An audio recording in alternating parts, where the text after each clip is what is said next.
அதாவது இந்த இந்த புதிய அரசாங்கம் ஆட்சிக்கு வந்த உடனே 24 மணி நேரத்துக்குள்ளே வந்து பாத்தீங்கன்னா ஒரு ஒரு ஒரு ஒரு ஒரு ஒரு ஒரு புரோபகேண்டா போயிட்டு இருக்கு.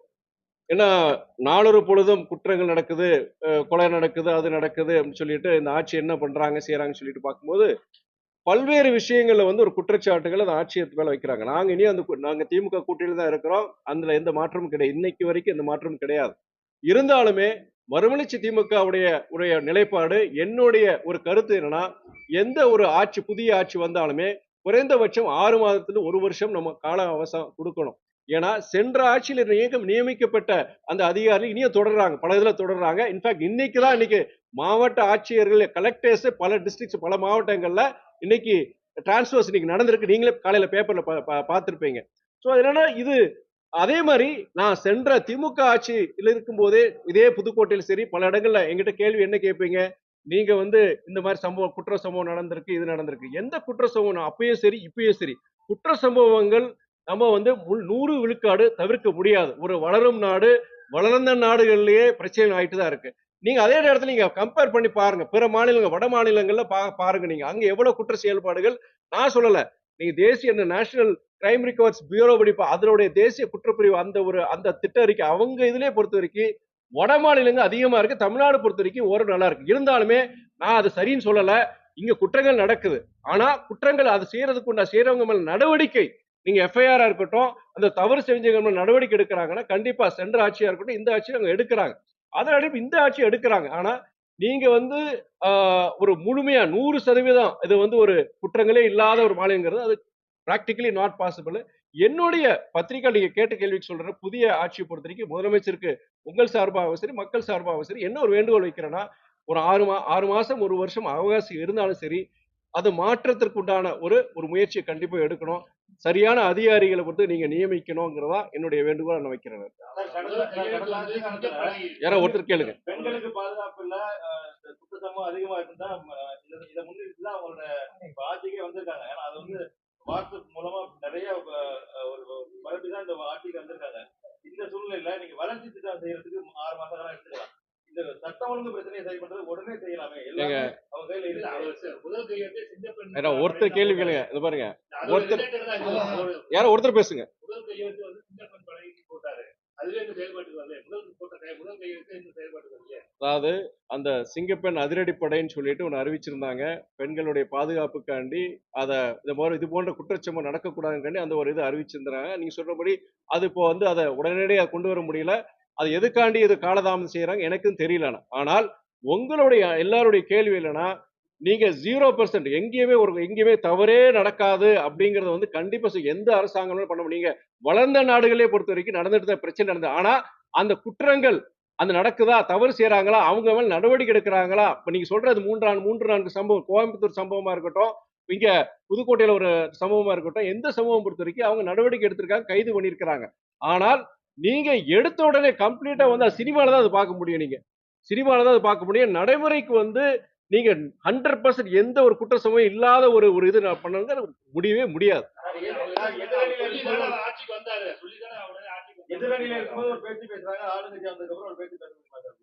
யாரும் பாருங்க, ஆட்சிக்கு வந்து 1 மாசம் கூட ஆகல.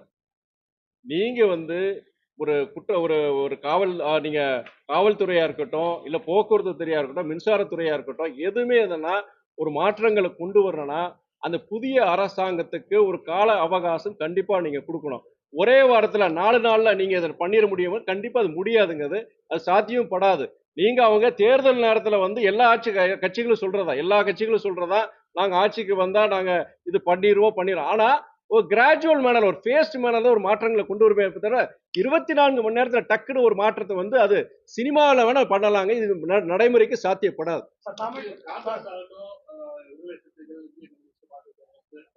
எல்லாருமே வந்து திமுக கூட்டணியில வெற்றி பெற்றாங்க, அவங்க இருந்தாங்க. திடீர்னு அவங்க வந்து ஈவன் காங்கிரஸ் வந்து ஜெயப்பிரது சொல்லிட்டு போகலாம் அப்படின்னாரு.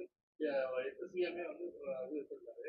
இவங்க 2 பேரும் சொல்லிட்டு திமுக ஆளுநர் வாங்கின வாக்குகளால வெற்றி பெற்றவர்கள் வந்து உடனடியா பலர் வாங்குறது. ஏற்கனவே நம்ம கொள்கை கூட்டணி தான் நாங்க இருக்கோம் அப்படின்னு கொள்கை என்னாச்சு, கூட்டணி. அதாவது சகோதரர் நீங்க கேட்ட கேள்விக்கு அந்தந்த இயக்க தலைவர்கள், காங்கிரஸ் இயக்க தலைவராக இருக்கட்டும், இல்ல கம்யூனிஸ்ட் இயக்க தலைவர்களா இருக்கட்டும், இல்ல விசிகே இயக்க தலைவரா இருக்கட்டும், எல்லாம் அதுக்குண்டான தகுந்த பதில்கள் கொடுத்திருக்கிறாங்க. இருந்தாலும் இந்த கேள்விக்கு நானே இப்போ உங்ககிட்ட பதில் சொல்லிடுறேன். அதாவது தேர்தலுக்கு முன்னாடி ஒரு கூட்டணி வாஸ்தவம் வாஸ்தவம் தான். எதன் அடிப்படையில் வாக்குகள் கேட்கிறாங்க, அதன் அடிப்படையில் அவங்க நடந்துக்கணும். அதே வேளையில யாருக்கும் தனி பெரும்பான்மை அப்சல்யூட் மெஜாரிட்டி கிடைக்கல. அப்சல்யூட் மெஜாரிட்டி கிடைக்காத பொழுது அடுத்து என்ன உடனே மறுபடியும் இன்னொரு தேர்தல் வைக்க முடியாது. இன்னொரு அதுல காலதாமதம் ஆச்சுன்னா ஜனாதிபதி ஆட்சி வந்துடும் உங்களுக்கு. இதுல வந்து மக்கள் என்ன கொடுத்திருக்காங்கன்னா சிங்கிள் லார்ஜஸ்ட் அந்த மேண்டேட் வந்து யார் கொடுத்திருக்காங்க? டிவிக்கு நம்முடைய இன்றைய முதலமைச்சர் சகோதரர் விஜய்க்கு அந்த இது கொடுத்திருக்கிறாங்க.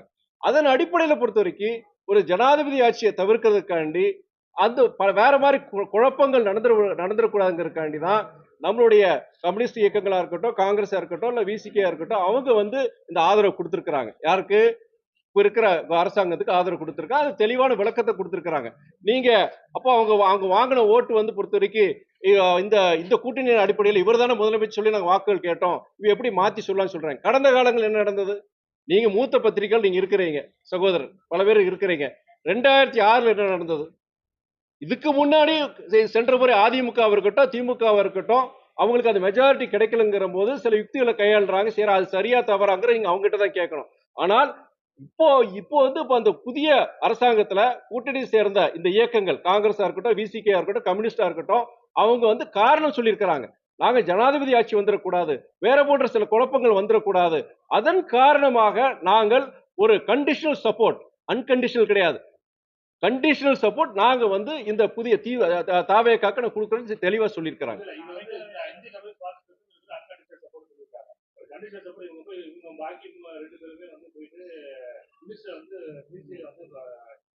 வாங்கிட்டாங்க அப்படிங்கும்போது இப்ப அவங்க வந்து டிஎம்கே கூட்டணியில் இருக்காங்களா, இந்த கூட்டணியில் இருக்காங்களான்றதும் இது வரைக்கும் தெளிவுபடுத்துறேன்.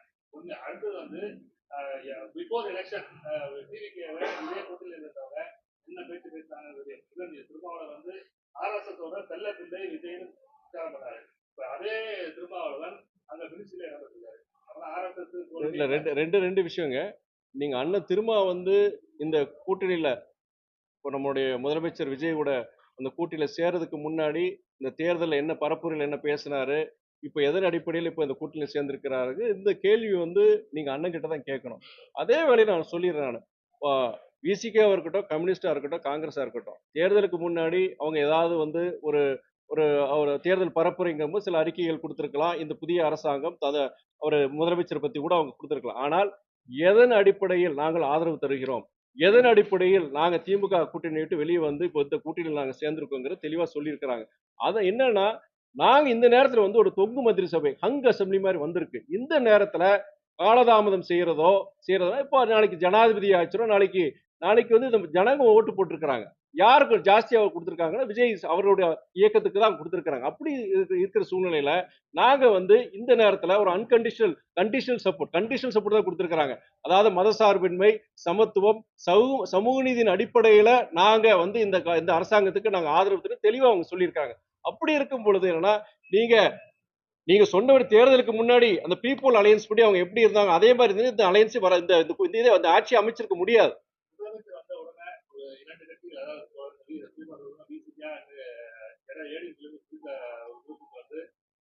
சிஎம் வரும்போது முதல்ல சோஃபா கொடுத்து அடுத்தது சிஎம் வராது. உங்களுக்கும் வந்து உங்க ஆபீஸ்க்கும் வந்து வந்தாரு சோஃபா எதுவும் வந்து சோஃபா இல்லாம வேற எதுவும் வந்துச்சா? என்ன ஆயிடுச்சு? அதே பொறுக்கல, கேட்ட கேள்வி அதே பொறுக்கல உங்களுக்கு.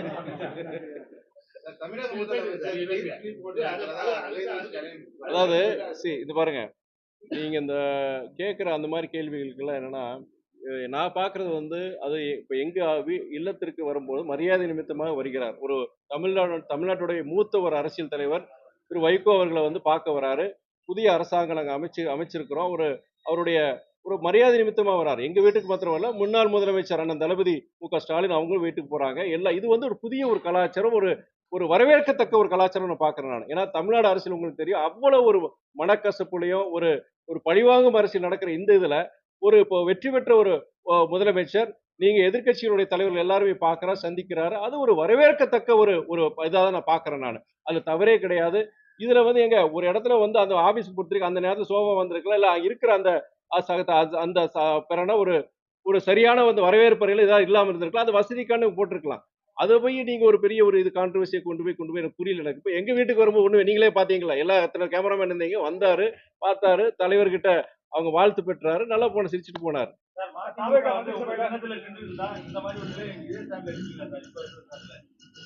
அதாவது நாங்க எங்க சின்னத்தில் நின்றிருந்தாலுமே கூட அதுல வந்து என்னன்னா எங்களுடைய நிலைப்பாடு பொறுத்த வரைக்கும் அந்த திமுக கூட்டணியில் நாங்க இருந்தோம், இன்னைக்கு நாங்க தொடர்றோம்.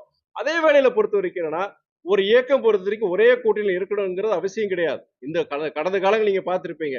ஒரு ஒரு ஒரு அந்த புதிய வந்து இப்போ இப்போ இந்த நம்ம கம்யூனிஸ்ட்காரங்களும் போறது தவறுன்னு சொல்லலாம் நான். இன்னைக்கு இருக்கிற சூழ்நிலைக்கு ஒரு ஜனாதிபதி ஆட்சி வந்துடக்கூடாது, செஞ்சிடக்கூடாது, வேற போன்ற குழப்பங்கள் வந்துடக்கூடாதுக்காண்டி அவங்க போயிருக்கிறாங்க.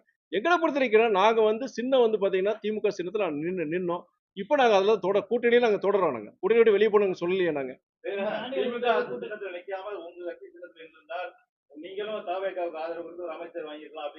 அமைச்சர் வாங்குற பத்தி கிடையாதுங்க. அமைச்சர் வாங்குற பத்தி கிடையாதுங்க. ஒருவேளை ஒரு இதே மாதிரிதான் தொங்கு சபை மந்திரி சபை வந்து நாளைக்கு வந்து இல்ல அவங்களுக்கு தகுந்த சப்போர்ட் கிடைக்கலன்னா இப்போ ஒரு அன்கண்டிஷனல் சப்போர்ட் மாதிரி நம்ம கொடுத்துருக்க வாய்ப்புகள் இருக்கலாம். ஆனா எங்களுக்கு பொறுத்த வரைக்கும் அந்த சூழ்நிலை வரல. ஏன்னா நாங்க எங்க சின்னத்துல நிக்கல. நாங்க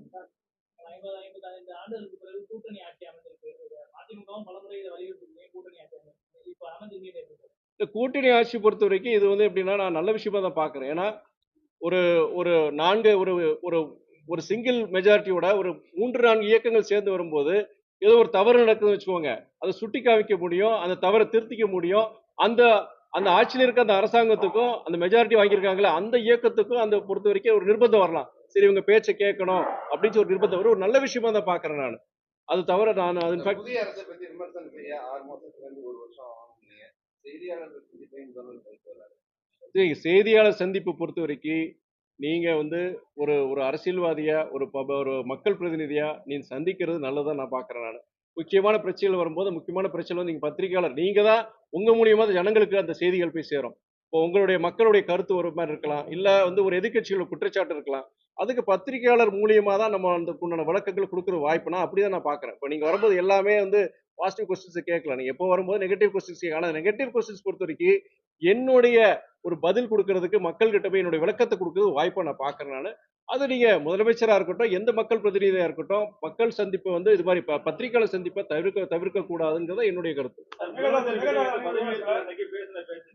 அதுக்கப்புறம் அப்படியே ரொம்ப அமைதியா இருக்காரு, எதுவுமே பேச மாட்டாரு, ரொம்ப அமைதியான காரணம் என்ன? மேன் ஆஃப் ஆக்ஷனா கூட இருக்கலாம். மேன் ஆஃப் ஆக்ஷனா கூட இருக்கலாம் இல்லையா?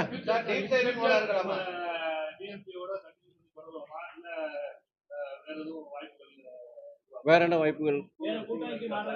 அதாவது அரசியல் இயக்கங்கிறது ஒரு மறுமலர்ச்சி திமுகங்கிறது நாங்க ஒரு அரசியல் இயக்கம். எங்களுடைய நிலைப்பாடு பொறுத்த வரைக்கும் நீங்க மக்கள் என்ன நினைக்கிறாங்க, இப்ப அரசாங்கம் எப்படி செயல்படுது, எங்களுடைய இயக்க நிர்வாகிகள் அவங்களுடைய மனநிலைமை, இதெல்லாம் வச்சு நான் ஒரு முடிவு எடுக்க முடியும். இது ஒரு டெமோக்ராட்டிக் பார்ட்டி.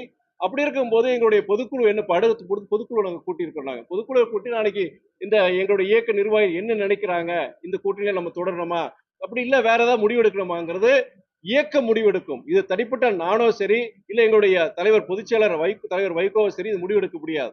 எந்த ஒரு ஜனநாயகத்தை சார்ந்த எந்த ஒரு இயக்கமா இருந்தாலும் சரி, இப்போ நீங்க பொது உடைமை இயக்கம் அதுதானே, ஒரு முடிவெடுக்கிறது கிட்டத்தட்ட 1 வாரம் ஆக்குறாங்க. காரணம் வந்து பாத்தீங்கன்னா ஒரு டெமோக்ராட்டிக் ப்ராசஸ். அதனால இந்த கூட்டணி இருப்பீங்களா இல்ல நாளைக்கு போயிருவீங்களாங்கிறது நம்ம எப்படி சொல்ல முடியும்? நான் இது நான் தனி உணர்வு அது முடிவெடுக்க முடியாது.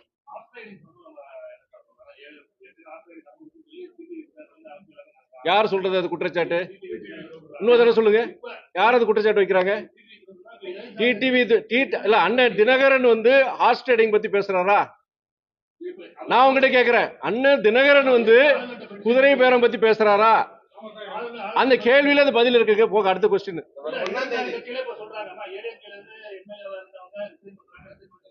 நான் கேட்கிறேன், கடந்த காலங்கள்ல இந்த குற்றச்சாட்டு வைக்கிற இயக்கங்கள், நான் எல்லா இயக்கங்களும் சேர்த்தான் சொல்றேன். நான் குதிரை பேரத்தில் இவங்க சொல்ற இது குதிரை பேரம் என்றால், இந்த அரசாங்கம் குதிரை பேரம்ல ஈடுபட்டு சொன்னாங்கன்னா, கடந்த காலங்கள்ல அவங்க செஞ்ச என்னது? குதிரை பேரமா கழுதை பேரமா? நான் கேட்கிற கேள்வி.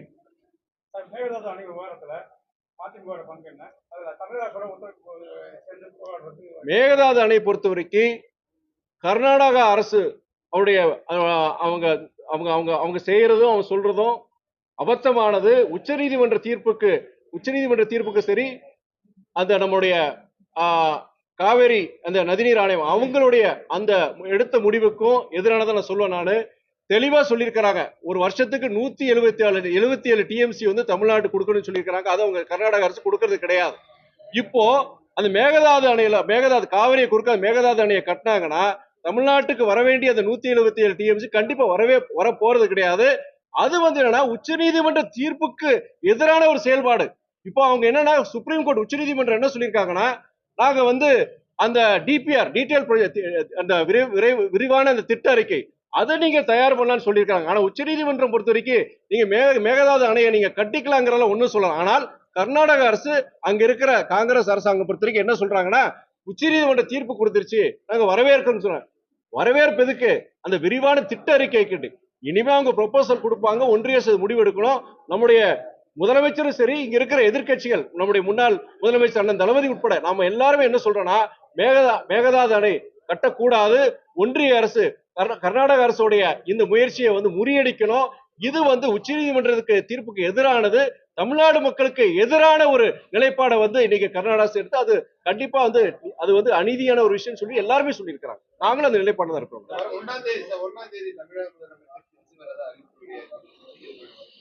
1ஆம் தேதி கண்டிப்பா அது வாய்ப்பு இருக்கு. கண்டிப்பா சத்தியம். திருச்சி நாடாளுமன்ற உறுப்பினர் சார்பா திருச்சி தொகுதிக்கு உட்பட்ட சில கோரிக்கைகள், நீண்டகால சில தேவைகள் பொறுத்தவரை கண்டிப்பா முதலமைச்சர் நானே சந்திக்கிறது நினைக்கிறேன். இங்க வரும்போது இங்க சந்திக்கிற வாய்ப்பு இருந்துச்சு, கண்டிப்பா அவர் சந்திச்சு அதுக்குண்டான விஷயங்களை பேசுவார். தமிழக மக்களுக்கு பல்வேறு இன்னல்கள் இடர்பாடு வரும்போது உங்க கட்சி பொதுச்செயலாளர் வந்து 40 ஆண்டு காலமா மத்தியிலையும் மாநிலத்திலையும் நிறைய மக்களுக்காக போராடி மிகப்பெரிய ஒரு மிகப்பெரிய தலைவரா இருக்காரு. ஆனா உங்களுடைய இப்ப திடீர்னு வந்து விஜய் வந்து எதுவுமே செய்யாம மக்களுக்காக எந்த ஒரு எதிர்ப்பு கூட எந்த ஒரு திட்டங்களுக்கு எதிர்ப்பு, அதாவது பாதிப்புகள் எதிர்ப்பு தராம திடீர்னு ஒரு முதலமைச்சர் ஆயிட்டாரு. நீங்க 40 ஆண்டு காலமா இருக்கீங்க, உங்களுடைய மனதில் எப்படி? அது ஒரே ஒரு திருத்தம். பத்திரிகை தோழர் பொறுத்த வரைக்கும் 40 ஆண்டுகள் கிடையாது. தலைவருடைய பொது வாழ்க்கை 62 ஆண்டு காலம், 63 ஆண்டுகள் நீங்க வச்சுக்கலாம் கணக்கு. நீங்க தமிழ்நாடுடைய வாழ்வாதார பிரச்சனைகளுக்கு அவர் கிட்டத்தட்ட 5 வருடங்கள் சிறையில் போயிருக்கிறாரு. கிட்டத்தட்ட 6000 நடைபயணங்கள் போயிருக்கிறாரு. சமீபத்தில் 83 வயசுல இருதயத்துல பேஸ் மேக்கரை வச்சுட்டு நடைபயணம் போனாரு. ஆனா வந்து அவருடைய இது பொறுத்த வரைக்கும் நம்ம தேர்தல் அரசியல வெற்றி பெறணும், அதை வச்சுதான் மக்கள் நம்மளை மதிப்பிடுறாங்க, அந்த இதெல்லாம் கிடையாது. அவருடைய கடமையை செஞ்சிருக்கிறார். ஆனா நீங்க கேட்கிற கேள்வி இருக்கு பாத்தீங்களா, ஒரு 60 வருஷம் நல்ல எண்ணெயா எடுத்துக்கலாம். எந்த ஒரு தேர்தல் ஜெயிச்சிருக்கிறாரா? அவரு ஒரு விடுதலை போராட்ட வீரர். ஐயா நல்லகண்ணு ஒரு விடுதலை போராட்ட வீரர். கிட்டத்தட்ட 8 வருஷத்துக்கு மேல சிறைக்கு போயிருக்கிறார். நாடு விடுதலை கிடைச்ச பிறகு பல வருஷங்கள் சிறைக்கு போயிருக்கிறார். அவ்வளவு ஒரு அப்பழுக்கற்ற மனிதர். இன்னைக்கு நான்லாம் ஒரு வாழும் காந்தியை தான் பார்த்தேன். நம்ம காந்தியை பார்க்கல, பல பேரை பார்க்கல. நான் நேரடியா ஒரு வாழும் காந்தியை பார்த்தேன், ஐயா நல்லகண்ணு பார்ப்பேன். அவர் கிட்டத்தட்ட சட்டமன்ற தேர்தலில் நின்றுருக்கிறார், நாடாளுமன்ற தேர்தல் நின்றுருக்காரு. ஏதாவது ஒரு தேர்தல் ஜனங்க ஜெயிக்க வச்சாங்களா? இந்த கேள்வி நீங்க ஜனங்கிட்ட கேட்கணும். நீங்க ஐயா தலைவர் வைகோ மாத்திரம் கிடையாது, ஐயா நல்லகண்ணு இது போன்ற எத்தனோ பேர் தேர்தல் அரசியலுக்கு அப்பாற்பட்டு இந்த தமிழ்நாட்டு மக்களுக்காண்டி அவங்க தொண்டாற்றி இருக்காங்க, வேலை பார்த்திருக்காங்க, செஞ்சிருக்காங்க. ஆனா அவங்க தேர்தல் வெற்றி தோல்வி பத்தி அவங்க கவலைப்படல. ஆனா இந்த ஒரு இது பொறுத்த வரைக்கும் நீங்க சகோதரர் விஜயை பொறுத்த வரைக்கும் கேட்ட கேள்வி ஜனங்கிட்ட கேட்கலாம். அதே வேளையில நீங்க சினிமாவாக எல்லாம் விட்டுருங்க. இந்த தேர்தல் சாதி, மதம், பணம் இதெல்லாம் கடந்து அவர் ஜெயிச்சிருக்காருங்க. அவரு இந்த அரசாங்கம் ஆட்சிக்கு வந்திருக்கு, அதுல பாராட்டுறானே. நான் திமுக கூட்டணியில் இருந்தாலும் சரி, நாங்க தொடர்ந்தாலும் சரி, இதர வரவேற்க நான் சொல்றேன். ஜாதி மதங்கள் பணத்தை கடந்து இந்த ஒரு அரசாங்கம் வந்திருக்கு, இந்த அந்த கட்சி வெற்றி பெற்று இருக்கு. அது பொறுத்த வரைக்கும் தமிழ்நாட்டில் பொறுத்த வரைக்கும் இனி ஜனநாயக சாகல. தமிழ்நாட்டுக்கு ஒரு எதிர்காலம் இருக்கு. ஏன்னா நம்ம நினைச்சிட்டு இருந்தோம் இல்லையா, ஒரு எம்எல்ஏ ஆன இத்தனை கோடி சொல்ல போனோம், எம்பி ஆன இத்தனை கோடி சொல்ல போனோம் அப்படின்னு சொல்லும் போது ஒரு புதிய ஒரு நம்பிக்கையை உருவாக்கி இருக்கு இந்த தேர்தல்.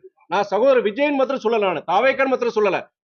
இந்த தேர்தல் வெற்றியை பொறுத்து தமிழ்நாட்டுக்கு உண்டான வெற்றியை நான் பார்க்கிறேன். அது திமுக, மதிமுக, காங்கிரஸ், அதிமுக, புதிய இயக்கங்கள் ஒரு லெவல் பிளேயிங் ஃபீல்ட் இன்னைக்கு உருவாக்கி இருக்கு. அது நீங்க மக்கள் இன்னைக்கு பல பேர் திமுக இருக்கிறவங்க சரி, எல்லா இயக்கங்களும் வரவேற்கிறாங்க.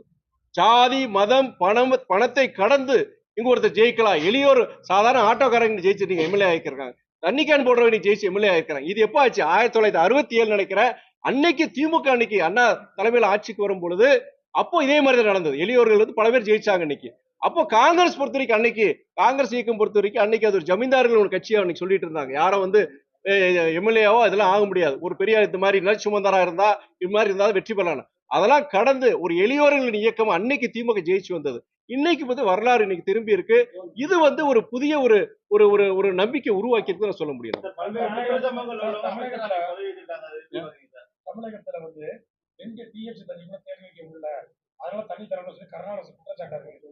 அதனால தடுப்பணை இருக்கின்றதுக்கு நீங்க சிஎம் அவர்களுக்கு கண்டிப்பாக நீங்க தடுப்பணையா இருக்கட்டும், இங்க இங்க மேகதாதுல அவங்க அணை கட்ட முயற்சியா இருக்கட்டும், தமிழ்நாட்டுடைய நீராதாரங்களை பாதுகாக்க வேண்டியது நம்முடைய தமிழ்நாடு அரசினுடைய கடமை. அதுவும் இல்லாம நீங்க சொல்ற மாதிரி மழை காலங்கள்ல வந்து இந்த உபரி நீரா வந்து கடல்ல போய் சேர்றது வந்து அது ஒரு அது வந்து அதை தவிர்க்கணும். இது பல வருஷங்களா பல இயற்கை ஆர்வலர் சரி, பல சமூக ஆர்வலர் அவங்க பல பேர் இந்த கோரிக்கை வச்சிருக்கிறாங்க. நீங்க அந்த அதாவது பருவ காலங்கள்ல இந்த மழை பெய்யறது உபரி நீரை பொறுத்தவரை கடல்ல கிடக்காம அங்கங்க வந்து நீர் தேக்கங்களும் சரி அதை உருவாக்கணும்னு சொல்லியிருக்காங்க. அது கண்டிப்பா அது செய்ய வேண்டியது இந்த அரசாங்கம் அதை செய்யணும்.